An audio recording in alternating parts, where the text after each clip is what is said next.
Welcome back to YouTube Tuesdays. My name is Derek, and this is one of the first episodes where I talk about YouTube videos or channels that you should definitely follow. Now, there are plenty of channels that deserve recognition for the work they've done, and some of them specialize in particular areas.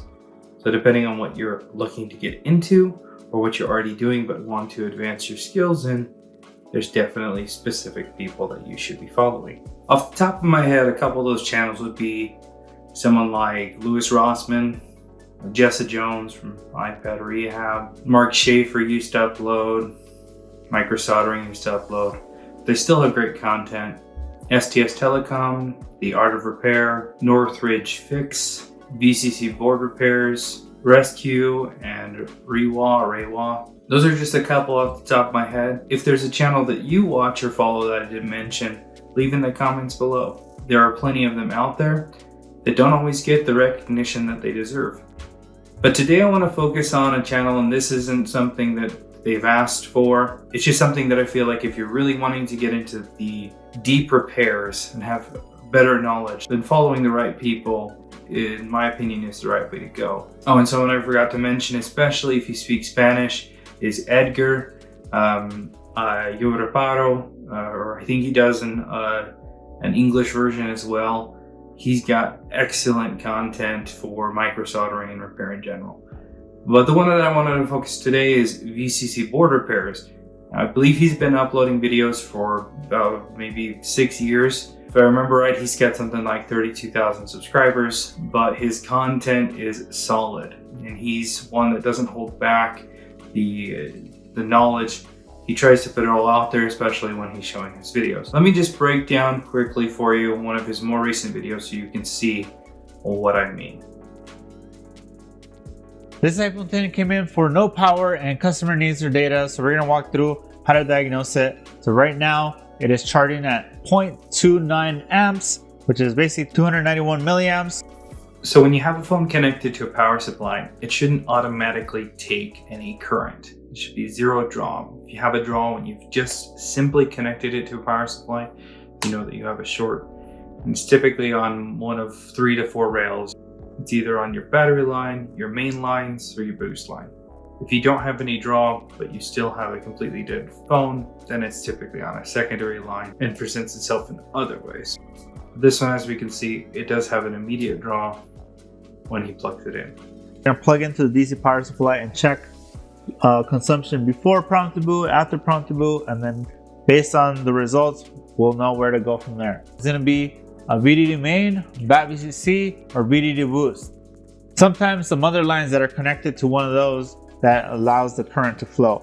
All right, so this is ZXW. It's a board view software. It allows me to know where the different lines are located. So let's measure this line to see if it's shorted to ground. So multimeter in diode mode. And red probe on ground, black probe on main, and we have a reading of 311. That is not a short. You can see here is a battery connector. The large pin that is not ground is going to be BAT VCC, not shorted. So it's probably VDD boost. And just from experience, typically VDD boost does not pull a full 2 amps or 3 amps. It will do a lot less.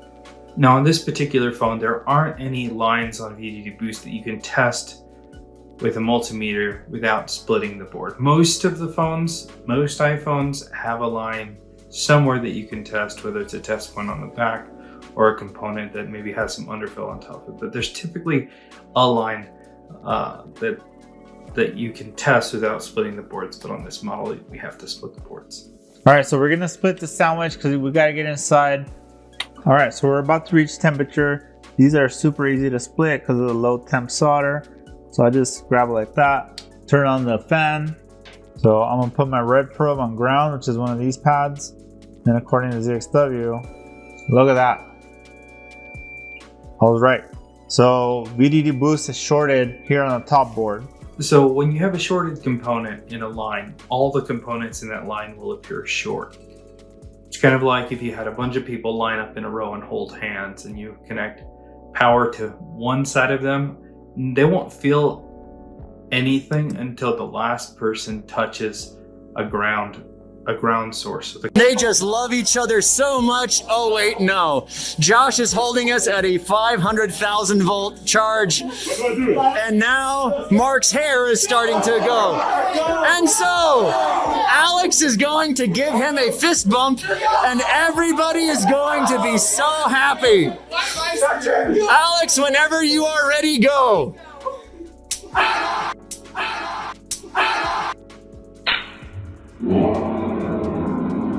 It's really that last person's fault that everyone then suddenly feels the jolt and the current. And look at that. So see how the thermal camera, everything turns dark and just the heat spot turns bright? So I was close. I was expecting this area, but it's actually over here. And then you push it again. See that cap light up? But this heat is more intense, so the thermal camera is focusing on that.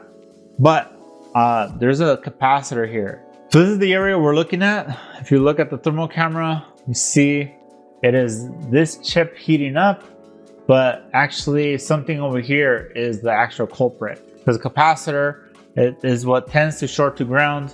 So take a look.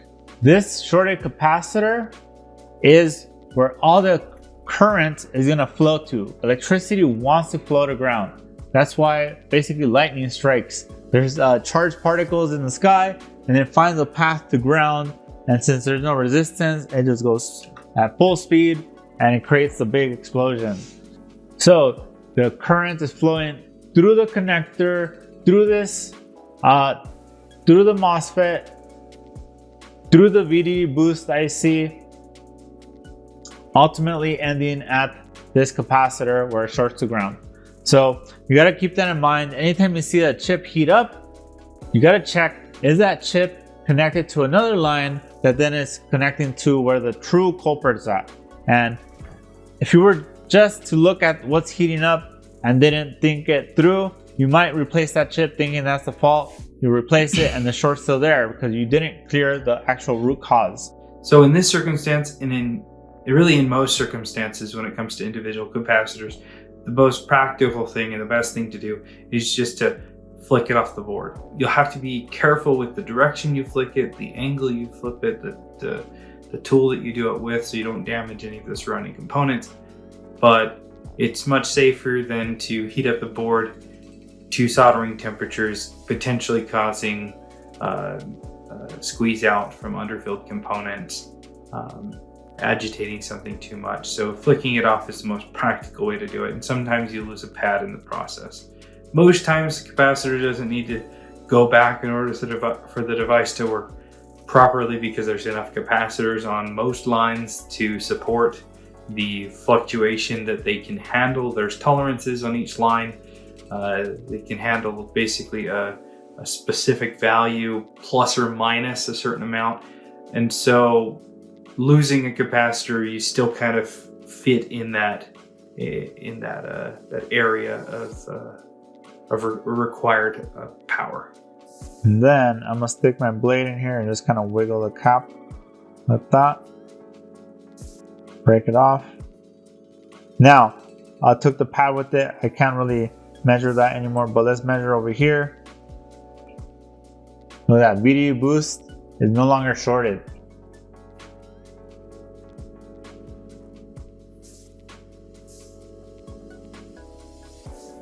And something he's going to be able to do here is re-sandwich them back together without reballing them.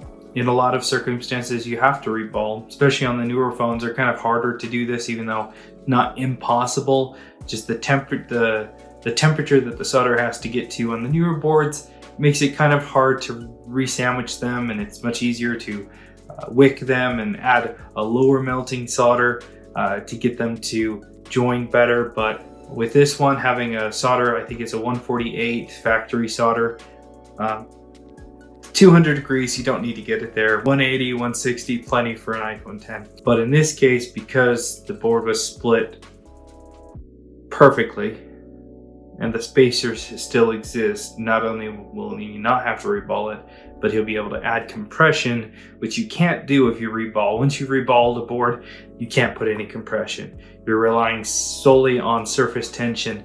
to make sure that that board kind of sits flush everywhere. There is no real compression you can do. Now you can add spacers. I've demonstrated that in previous videos, how to do that. But it's just, it's time consuming. So if you can split the boards in a way to rejoin them without having to reball, like he's done in this case, I highly recommend learning how to do that.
Good job, Jesse.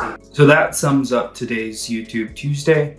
I hope you find his content useful. Let me know in the comments below if there's a specific channel or video that you'd recommend. I look forward to reading your comments. Thanks a ton for watching. We'll see you in the next video.